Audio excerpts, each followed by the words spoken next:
So as you know, I spend a lot of time looking at Russian media, Russian propaganda, trying to understand what messaging Russia's trying to put forward. Now, this is pretty easy to understand the messaging because Russia actually controls their state media. So when you see something from RT or Solyov talking, you can know this is what they want to project. Here's an interesting video I was just watching. The West downplays Gaza bloodshed to a local matter in contrast to the Ukrainian conflict. Now, what's happening here is that they're going to be hyper hypocritical about what's going on while they're saying that the West is being hypocritical about what's going on. So let's watch this together and we'll just kind of unpack it. So here's the video. A ceasefire right now really only benefits Hamas. This is war. It is combat. It is bloody. It is ugly. And it's going to be messy.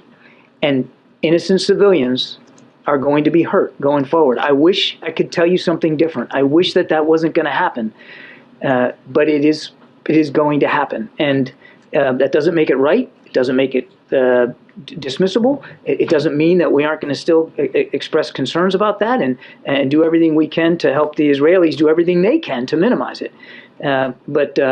But that's unfortunately the nature of conflict. Now, that's the kind of thing that you would expect to hear from a spokesperson from the United States. Yes, we want to see minimized casualties, but sometimes civilians are impacted by what's going on. But the United States generally does try to minimize the casualties from people that are affected by what's going on in the war zone. She's going to say, no, they don't care. And then she's going to play the race card, which is even more interesting. I've never seen them do that before, but let's just watch this for a little bit and see how this goes. You heard in those comments there was simply dehumanizing the situation that's happening in Gaza at the moment. And it's not the first time we've heard this from Western powers, from Western media. If we look at the situation in, say, Ukraine last year and the way that that was covered compared to what we're seeing in Gaza at the moment, and also what we've seen in previous conflicts in the Middle East in the past, such as Syria, it's a very different story. Well, it is a very different story. And there's a reason that it's a very different story. The Israelis were sucker punched by Hamas, and people were chopped up and people were killed, and it was an unnecessary invasion into Israel from Gaza. The different story is, so they're saying, well, where's the sympathy for Gaza, for Hamas, for the Palestinians? Well, it's almost like saying, where's the sympathy for those Russians that died after they invaded Ukraine? I mean, that would be a fairer comparison than just saying, well, they're making a big thing about this in Ukraine, but they're not making a big thing about this in Gaza. Who invaded who? That's what you have to understand. Okay. When the war in Ukraine started in February of 2022, we saw all of Europe, all of Western powers, including the US, talking about opening their arms to the white Ukrainians, the Europeans. And I think that is clear. What we're seeing here is there is a distinct... And that's because the Ukrainians were invaded by the Russians. Now, she's going to try to twist that and make it about the poor Palestinians in Gaza. And why aren't we having the same focus? Well, it's because the people that were doing the aggression were coming from Gaza. And now there are going to be these casualties that are, as they're going to find these people, there's unfortunate casualties that are going to be impacting civilians. Between what we're talking about is the color of people's skin and the value. They're playing the race card. They're saying that, oh, because they are Arabs, that's why they don't care. And really? Is that what it is? I don't know that I've ever seen RT play the race card, but they're playing the race card we put on their lives. Let's just give you a reminder of how some of the coverage was at the start of the Ukraine war last year. I'm sorry, it's very emotional for me because I see European people with blue eyes and blonde hair being killed. This isn't a place, with all due respect, like Iraq or Afghanistan. This is a relatively civilized, relatively European, I have to choose those words carefully too. We are in the 21st century. These are people that are worried. City. These are people that are worried about playing the race card, or they're saying, well, we only care about what's going on here because they're white people. It's not that. It has nothing to do with that. what's happening to Ukraine is bad on multiple levels, but it's not because it's white. It's actually white on white. I mean, about as white as you can get and about as white as you can get. So it's not because of the difference there. Now, it's important because a authoritarian state is trying to knock over a democracy. It's important for that. It's also important because this particular conflict has the possibility of blowing up into a much wider conflict if it's not handled correctly. That's why it got the world's attention. And then there was a third thing. The Ukrainians stood up and fought. Like Zelensky's phrase, I need ammunition, not a ride. They were willing to stand up to their aggressor. And so that's what captured the world's attention. And we have cruise missile fire as though we were in Iraq. We certainly don't see that kind of coverage when we're talking about the thousands of children that have been killed in Gaza. There is a huge double standard here in the way that it's not a double standard.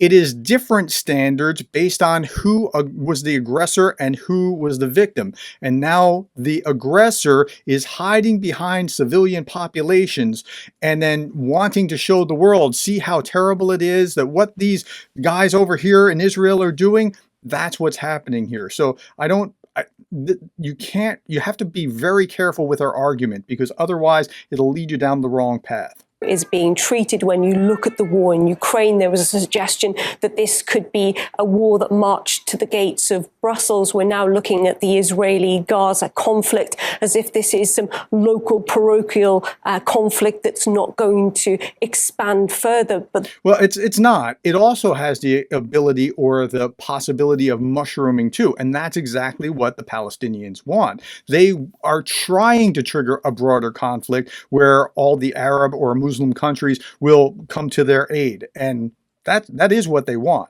The reality couldn't be further from the truth. We've seen children.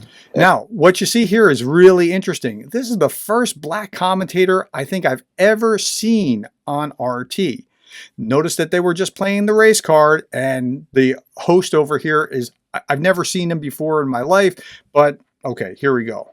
Being killed, we've seen civilians, we've seen the elderly, women, even health workers, journalists, all have fallen victim to this. But how is the Western media covering this whole conflict? Well, there's been an accusation of double standards. When we talk about the Ukraine war, whenever there was a strike that resulted in any casualties that included the victims being children, they were plastered all over the headlines, the number of the children. We knew everything about those children.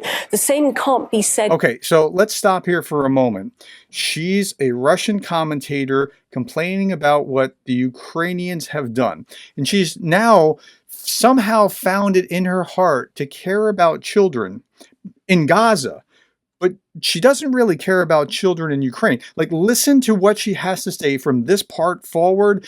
Like, thinking about what Russians are doing to Ukrainians and how she's complaining about what's going on in Palestine, but she's not connecting the dots that this is what her country is doing for right those now. Thousands of children in Gaza who've lost their lives in the past 2 weeks. In fact, how about the ones that you killed, that you stole, that are being re-educated or indoctrinated to be Russian in a genocide of sort, whether it's killing them or re-educating them and trying to make them into good little Russians that will hate Ukrainians?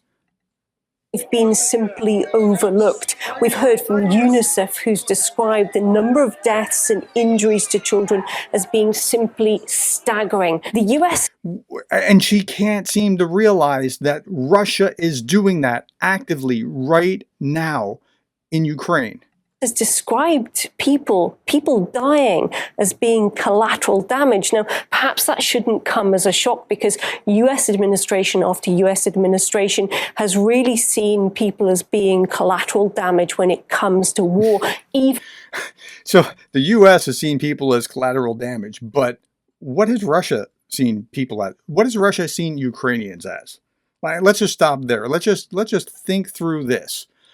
How has Russia viewed Ukrainians? How have they talked about Ukrainians? She doesn't have a leg to stand on here with her moral outrage that's ginned up over the people in Gaza.